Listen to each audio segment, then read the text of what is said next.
Hey, everybody, welcome to a special bonus episode of the podcast with a breakdown or a recap of the recent Rome HYROX event that took place in the stunning city of Rome, which, as most of you know, is known for its rich history, vibrant culture, incredible place for a HYROX race.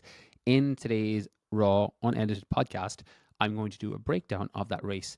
I've done two of these episodes previously, which were very popular. One was Dublin last year from November, which I highly recommend actually if you're listening to this and you're signed up for Dublin, because I had, I think, 15 minutes worth of penalties last year from going wrong because of the course setup. So highly recommend listening to that if you are signed up for Dublin this year.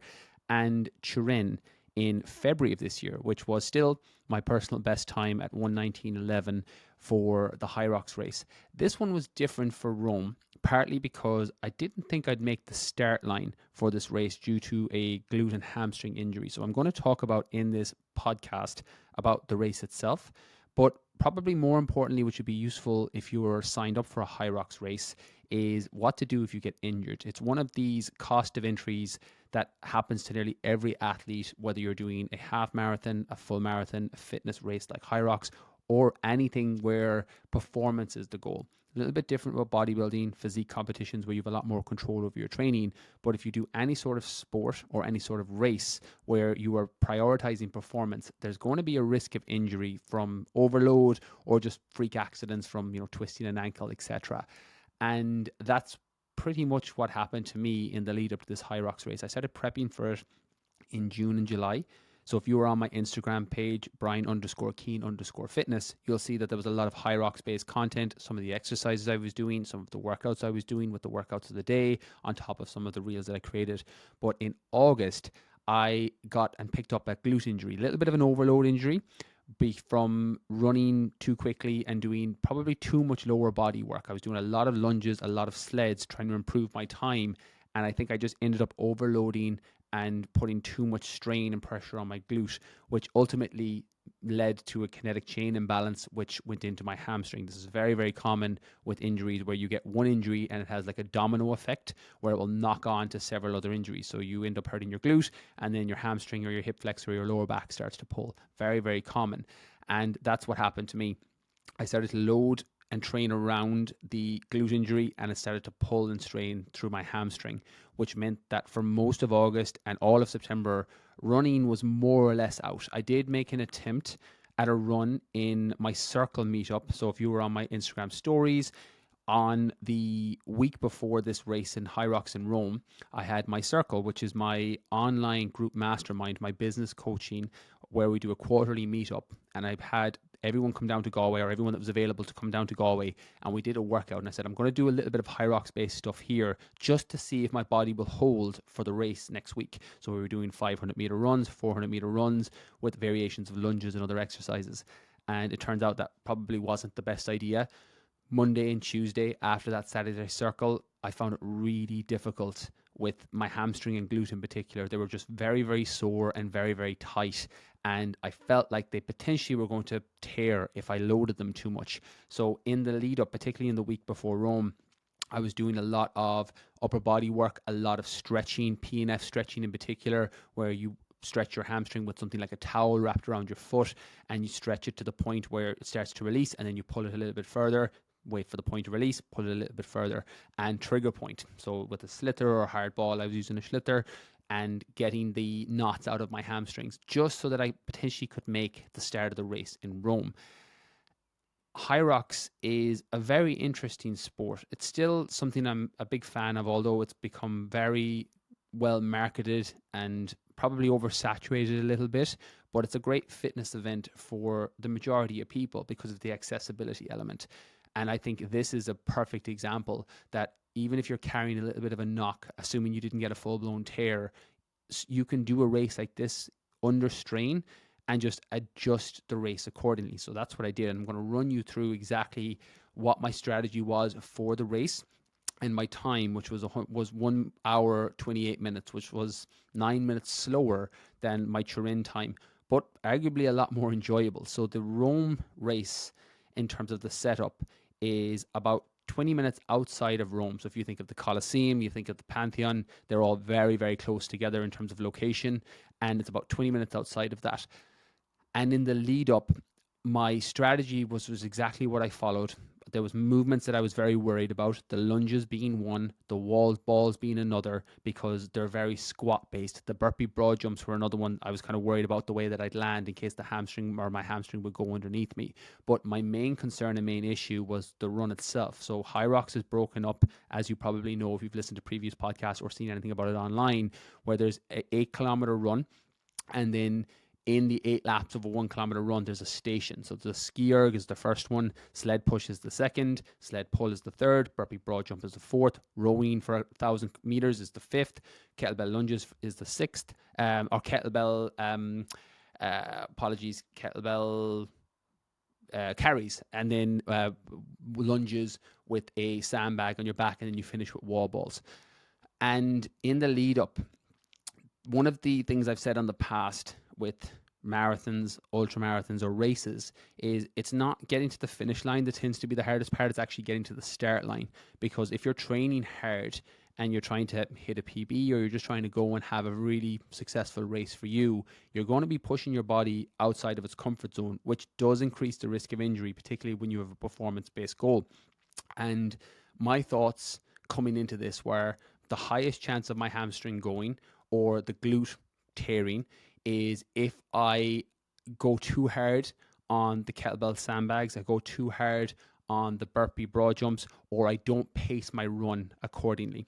What was so fun about Rome, and possibly one I would do again, is it's what I call a PB course, because in Turin, you have 2 rounds of 500 meters. So instead of a kilometer run, you do 2 500 meters. You literally circle the lap twice.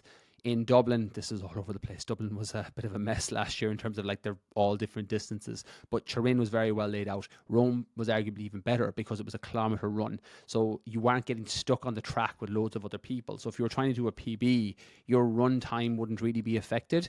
What was happening in Turin was you were getting locked in with circles of other people and you had to try and pass them out. And that's actually quite difficult and will knock probably a couple of minutes off your time, or add, apologies, a couple of minutes onto your time. Whereas in Rome, you didn't have that. But not only was it a 1 kilometer track, it was a 1 kilometer track outside in 26 to 28 degree heat, which was just absolutely lovely. I love the sun. I'm a sun creature. I will happily do anything that has heat versus cold or rain and wet, etc.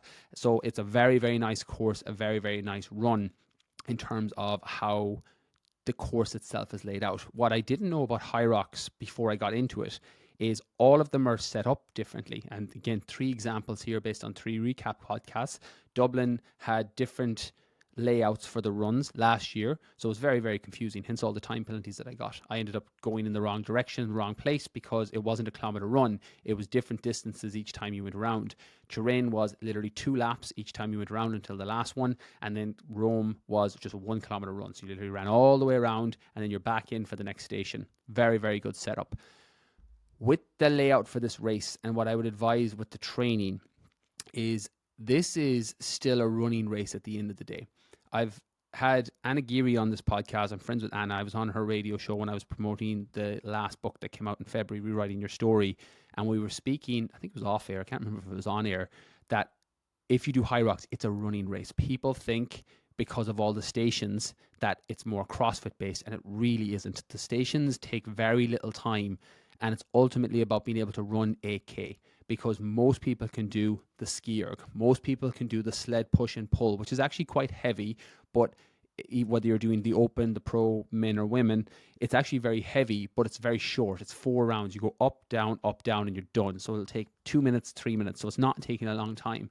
Then you've got your burpee broad jumps, you've got your rowing, you've got your kettlebell carries, which don't take a lot of time. And then you've got your wall balls at the end, which I'll come back to because they were horrible in Rome, because they were actually different to how they were set up in Turin. So pause for that, just in case you come up and have a race where this is similar, because this was very, very frustrating. It was actually the only part of the race that I didn't enjoy at all, because of what I'm going to come back to shortly.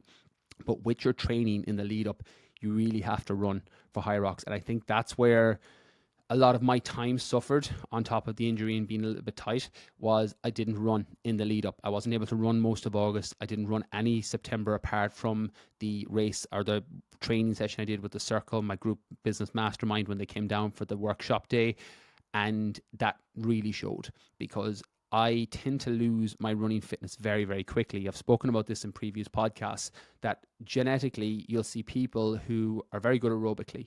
They're very good with their physical fitness. They're very good with their aerobic fitness. They can go a month without running and then go out and run 10 kilometers for a personal best. I'm not one of those people. I fall on the other side completely where I don't lose any of my strength. I don't really lose any of my size. So the stations are always going to be strong for me, even if I don't train them. But as soon as I stop running, my aerobic fitness, my running fitness, my speed all drop in a very, very short period of time. When I did the 100-mile ultramarathon in Nevada in 2020, I've told this story on several podcasts I've appeared on. I took a break from running for a month to 6 weeks after the 100-mile race. So at the 100-mile race, I did it in 26 and a half hours straight through. I came in the top 10 in that race. And it was probably the physically fittest I've been aerobically for running, even compared to the Sahara Marathon, the Saab running to the Arctic. The physically fittest I was aerobically because of the training and the lead up into that. I took I took a month to 6 weeks off, and then I went back and ran a 5K, and I nearly died after the 5K. And that shows how quickly I lost that style of fitness. But I can take a month off weightlifting and go in and personal best on a bench press or a shoulder press or a squat. I don't lose that strength. People tend to find, again, people will be in the middle, but majority will be on one of two sides. You're listening to this and you're either a very strong runner and you have to work on your strength and conditioning. You have to work on your stations for HYROX, for example. Or you're very physically strong. You come from a bodybuilding background, a sport background, GA, rugby, you did CrossFit, and you're going to be strong with these stations and you have to work on the run. I'm that person. And as soon as I stop running in my training sessions, it dips. And I felt it during this race. So it's one of these things that mindset and your alignment of expectations is so important when you come in and you're not at 100%. I don't think anyone listening to this, myself included, will ever come into a race at 100%. You're always going to have niggles. You're always going to have strains. It's just at what level are those niggles and strains? Are they enough that you could tear a muscle? Are they enough that they're going to seriously impede your performance?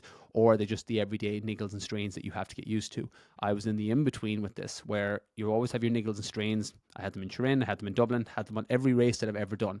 This was a little bit further along though, meaning that if I pushed it too hard, I knew my hamstring was going to tear. If I pushed it if I redlined and just went balls to the wall, hard as I could, I knew it would tear. So you have to kind of course correct accordingly when you're coming into a race strategy. And again, the expectation is aligned. It's not to say don't do the half marathon, don't do the marathon, don't do the HYROX. If you think your body will hold up doing it, do it. You've paid for it. If you've traveled, you've probably got your hotels booked, your flights booked. By all means, do it and just align your expectations accordingly when you get there. And if you feel better on race day for whatever reason, great. Then go balls to the wall and hopefully nothing bad happens. So again, you can make that judgment call on the day. But what I did for this was I decided the highest risk for me, and this would be the same for I think anybody with any injury that's lower body based particularly, is the transition from station to run. That's the hardest part of HYROX, particularly with the difficult station like a sled push, for example, where it's quite heavy and your lactic acid in your legs is very circulating and you feel like you might get sick. And after the stations, that first 200 meters was probably my highest likelihood of something tearing because I was massively fatigued from the station. And what I would normally do, and what I did in HYROX in Turin, is I would take off as fast as I could after the stations and just try and run the lactic acid off, run the tiredness and fatigue off. But you can still strategically design your race around this. With something like a ski erg that's very upper body based, very either tricep based, ab based, back based, depending on how you're pulling the ski erg. So you're getting a little bit of a lower body rest there anyway. But with the sled push in particular, I knew that if I went as fast as I could out of the gate, I could literally tear my hamstring. So what I did instead was I did the sled push relatively quickly. I haven't got my times and splits yet, but it was relatively quick. And then I just literally walked for 200 meters and then ran the 800 meters after that. Sled pull, was able to do upper body, mostly back, mostly biceps, and again, was able to run at a decent speed after.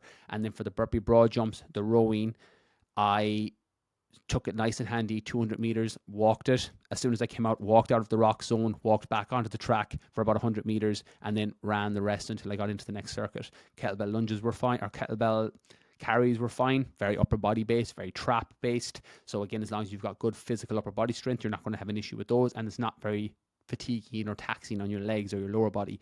And then the last two was your sandbag lunges. This was the one I was really worried about.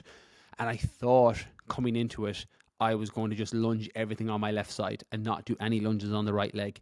I actually don't know if that's in the rule book, if you're not allowed to do it, but I ended up doing right leg, left leg. But instead of doing a walking lunge for speed, which is what you would do in HYROX, you would go step, step, step, step, step, left leg, right leg, right leg, left leg, and you just keep alternating.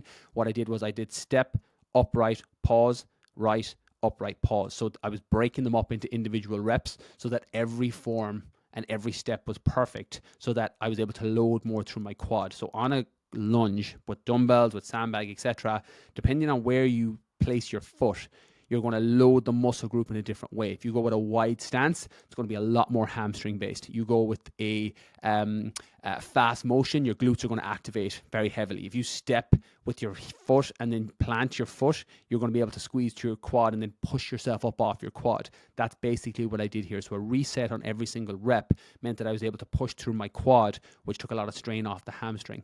And then finishing was the wall balls. Now in Rome, this was different to both Dublin and Turin. They had I'm not sure what the correct word is. It was technologically designed reps, meaning that you have this general wall ball. So you go into a squat and you throw the ball like a shoulder press, if you're doing a strict shoulder press, up against a target, and you need to hit that target. In Turin, there was a machine tracking the reps. So I think I had 13 or 14 no reps, which meant that I either didn't hit the target or I didn't hit the target with enough force for it to register a rep, which is so frustrating. When you have 100 reps on wall balls and you're dropping into a deep squat, which you have to go, but you're supposed to go to 90 degrees, but they were trying to get people to go below for Rome for some reason. You have to hit the target, and if it's not with enough force, it won't register. And that happened, I think, 13 times or 14 times. And then there was a few times where it just didn't register at all, didn't even register as a no rep. And when that volume is so high, it's very, very frustrating. So I just had to start breaking up my reps. I started breaking them up into 5, into 10, because what was happening was if I wasn't hitting the target exactly, it wasn't registering. So I probably did 120 reps, 125, maybe 130 wall balls all together. But 30 of them probably didn't register. 13 didn't register on the machine. And then I probably had the same again that didn't register at all. And it's interesting because I get why they're doing it. It makes a lot of sense for the people who are going for the Elite 15, which is the top 15 in the world, people trying to hit their PBs, trying to hit the podium. You have to have something that's a bit more trackable as opposed to somebody saying you've hit it. But for the open, for the person going to enjoy HYROX, it's so frustrating when you're actually hitting the target exactly and it's not registering a rep. So again, I haven't had this before. This was unique to Rome. Maybe it's across the board on all the HYROXes now, but they didn't have it in Turin, they didn't have it in Dublin. So that's just something to be mindful. If you're signing up for a HYROX and this is something that they've put across the board for all the races, just be aware of it, because although it's at the end of the race, you tend to be fatigued and tired by the end, but it's just so frustrating. And what I found was I was just like going, oh my God, this isn't fun. This is absolutely rubbish. I was like, I've hit that thing 3 times and it hasn't registered a rep. So again, it's just prepping yourself in advance for that happening. I think if I'd known, and I was going into another race now, knowing that they were using this, I would be just more mindful. You would go in and go, right, I'm going to be very strategic with how I throw this, making sure I hit the target perfectly. And if I don't register a rep, cool, that's what's going to happen. It's going to be fine. But when you don't know that, it's something that can throw you off and just get you really annoyed and really frustrated. So if you are doing a HYROX, particularly one of the official ones around the world, in Dublin, in the UK, in Wales, wherever it is that you're listening and considering doing, Spain, Italy, etc., just be mindful that this might be an issue towards the back end, and you don't want it to sour your race, especially if you're doing it for enjoyment, you're doing it for a workout, you're doing it with a community, you're doing it with a group. Just again, anything that takes the gloss off it, I think once you know in advance, it can be helpful for keeping that fun element, which I think is 80% or 90% of the HYROX draw, in my opinion. That's a breakdown of Rome. Again, it's a very interesting event. I'm still a fan, and HYROX is something that splits people because it's so trendy at the minute. A lot of people are doing it. There are a lot of or lack of availability for the most popular ones in Ireland and the UK in particular. There's waiting lists for the races. You have to sign up on the time of the release for tickets to get the very popular races. And that can be very off-putting, hence why you've got your TRYCAs, TRYKAs, popping up in the RDS in Dublin, for example, that are going to work as kind of alternative events that you can do. With HYROX, I haven't changed my opinion on this. If you are doing it because you want a new fitness goal, I think it can work great. The accessibility element, the pacing element. There was one guy who just walked all his 1 kilometers. I saw him on the track. He was there before I came in. He was there after I finished, and he was just walking his 1 kilometers. So you can make it as hard or as easy as you want for yourself, and set your target of I want to finish and have a ballpark time. What was very interesting about this, and minutes matter a lot in HYROX, it took me 9 more minutes, and it was probably a more enjoyable race because I was redlining for Turin. I was going fast. My times were very quick for me, but you were doubling over with people on the track, which was going to impact your time. I probably could have knocked a couple of minutes off in hindsight just from that, keeping the pace of the run and not having to duck and weave in between people. That wasn't an issue at all in Rome. But if you're doing it for fun, just be aware that you need to have running in your training program. You need to, and ideally, prioritize and play around with the stations if you can, just so that they're not new to you on the day. In Dublin, I signed up pretty blind, meaning that I brought a group of my followers up Kilimanjaro 2 weeks before, and then had signed up for the HYROX, and I nearly forgot I'd signed up for it, rocked up on the day, and hadn't really done any training for it. It was fine, but the event itself, because it was like a normal training session for me for the most part, but apart from going wrong because of the layout of the course, that was something that takes away some of the enjoyment. So ultimately, I think if you want a challenge, you want to do an official HYROX event, you want the fitness tourism element of traveling to a major city like Rome, then go with an official event. Tickets are $120, €130, something along those lines. They're not super expensive. They're not cheap, but they're not super expensive compared to some other races that are 4 or 5, 6 times that. And then you've got your flights, you've got your accommodation, etc. So it does add up, but you do get to see a city with it.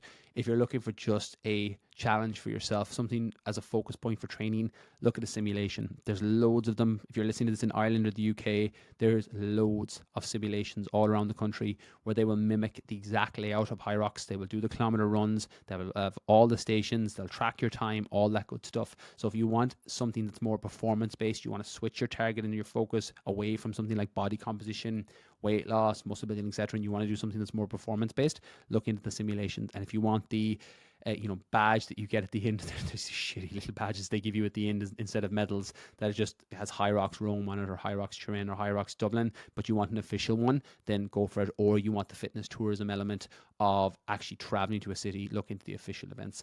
So yeah, hopefully this helped. If you are looking to do the Dublin event, I would highly recommend checking out the recap episode that I did from November, which will be linked in the description below.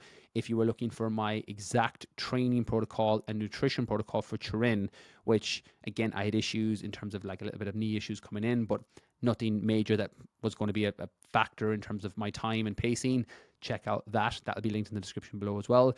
And this one is a little bit different. Hopefully the recap will help if you're thinking of doing Rome next year, or some of the updates with the wall balls, but particularly if you're coming in with a knock or an injury, just so that you know how to potentially approach the lead up to the training or the race itself, so that you don't get a worst case scenario of tearing a muscle group and then being stretchered out of there, which is what nobody wants to happen. So yeah, hopefully this helps. Let me know. Hit me up on Instagram, Brian_Keen_fitness.